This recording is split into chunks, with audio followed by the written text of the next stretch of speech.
Me voy con Mónica de nuevo. Sí, Mónica ha estado en la Sala Meca para hablar de cultura que nos gusta a nosotros. Así que, si os parece, vámonos juntos a ver qué le han contado a Mónica en esta excursión que ha hecho. Adelante. Alfredo, pues como ya sabéis, este año la Sala Meca cumple 35 años y uno de los proyectos que están llevando a cabo para poder conmemorarlo es una nueva exposición, se llama Correspondencias, de Pedro Sácar. Muy buenas tardes, Pedro. Buenas tardes. Y comisariada por Fernando Barrionuevo. ¿Qué tal, Fernando? Muchas gracias, muy bien. Muy bien. Una nueva apuesta por la cultura, por el arte.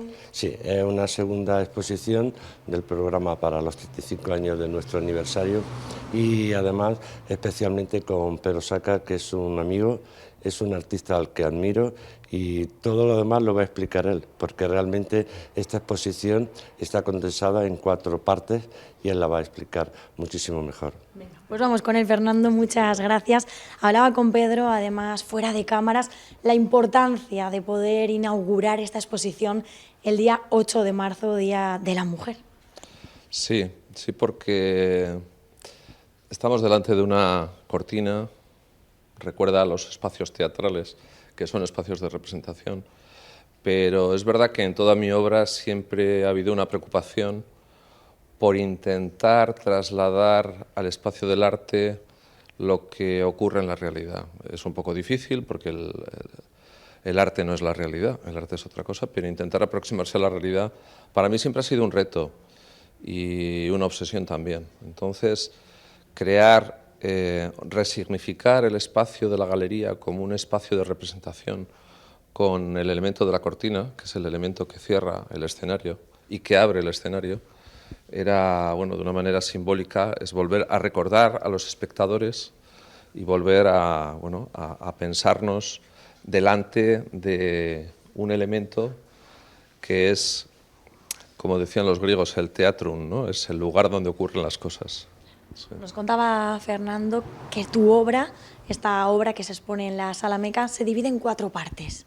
Sí, en realidad, efectivamente, hay 3 colores, si os dais cuenta, el rojo, el blanco y el negro, que son 3 colores también con una carga simbólica muy fuerte, y recogen 4 series o 4 problemas distintos, la cortina junto con los rótulos luminosos, que son 3 frases que nos recuerdan la problemática de entender la realidad.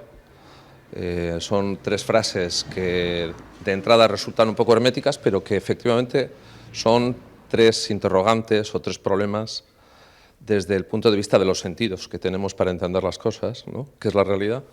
Después hay una serie Te nombro porque no te veo, te miro porque no te entiendo, te busco porque no te encuentro. ¿Por qué has elegido estas frases? Pues porque son 3 formas o 3 puntos de vista o 3 sensaciones frente a la dificultad por entender la realidad. Es decir, la realidad en su sentido más profundo. La realidad cotidiana es fácil de entender, ¿no? Pero tú vas más allá. Bueno, sí. Sí, me preocupa como artista sobre todo, ¿no? Como ciudadano, bueno, es distinto.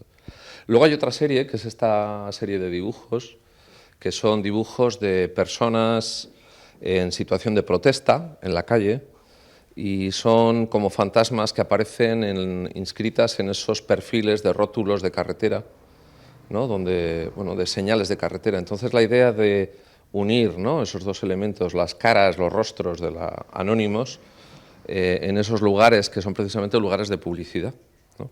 Entonces es un poco contradicción, y son dibujos resueltos de manera muy rápida, son dibujos resueltos a partir de imágenes fotográficas, pero resueltos casi como una huella fantasmagórica sobre un cartón, ¿no? No tienen, es un procedimiento muy sencillo, muy rápido, no tiene mucha complicación. Luego hay otro trabajo, que es el que tiene fondo blanco, que son portadas de periódicos también, portadas o secciones concretas de periódicos en donde, de una manera casuística, casi jugando, me dedico a ocultar, en algunas ocasiones oculto imágenes y en otras oculto textos. O en ese juego de casualidades dejo una palabra para que se plantee efectivamente una mirada distinta sobre un elemento que es un elemento cotidiano, como un periódico, en donde tenemos que encontrar la realidad. y yo me dedico a juguetear con ella, ¿no? A ocultarla. Y al final me sale un elemento estético preciosísimo, porque casi es como un Mondrian, ¿no? Un Mondrian de casualidades. ¿Qué mensaje pretendes lanzar con esta parte de la obra, Pedro? Pues la subjetividad es el jugar con un periódico que es como el registro de lo diario, ¿no? De lo que ocurre a diario. Y es un juego, es un mero juego formal, de colores, de formas, pero en un documento que es un elemento cotidiano. Son periódicos, el New York Times y el New York Post, porque también hay una cosa que sucede, y todo esto tiene que ver con otra exposición que hicimos en el año 2019, que fue justo antes de la pandemia, y fue el último año que pudimos estar en Nueva York, ¿no? Porque hacíamos estancias periódicas en Nueva York. Y de alguna manera todo esto está teñido por esa experiencia, ¿no? De meses y meses de viviendo en un lugar tan complicado y tan denso y tan mastodóntico, ¿no? como Nueva York. ¿Esto te ha marcado para poder crear este proyecto que estamos haciendo? Bueno, no. Quizá lo que ocurre con estas experiencias es que se acentúan, ¿no? Es todo tan intenso y es tan vertiginoso que recuperas información y recuperas datos y imágenes sobre todo, ¿no? Y de alguna manera esto cierra ese periodo es decir, por la pandemia por medio, ¿no? Porque la pandemia fue un parón como de año y medio, 2 años, y entonces ha sido como volver a retomar ese tema. ¿Cuánto tiempo te ha llevado a hacer esta exposición?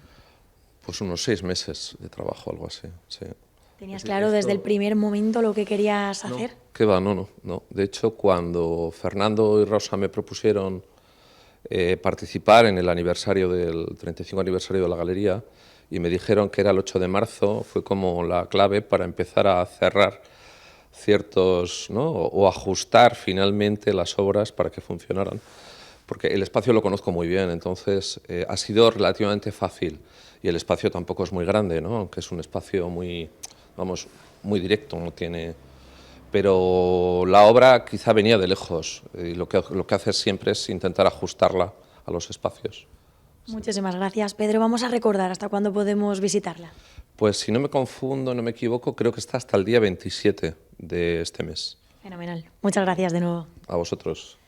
Alfredo, pues una exposición, como nos decía Pedro, que podemos visitar hasta el día 27 con mucho significado detrás, y que, como nos contaba el autor, pretende mostrar y reflejar esa realidad a la que nos enfrentamos día a día. Gracias, Mónica.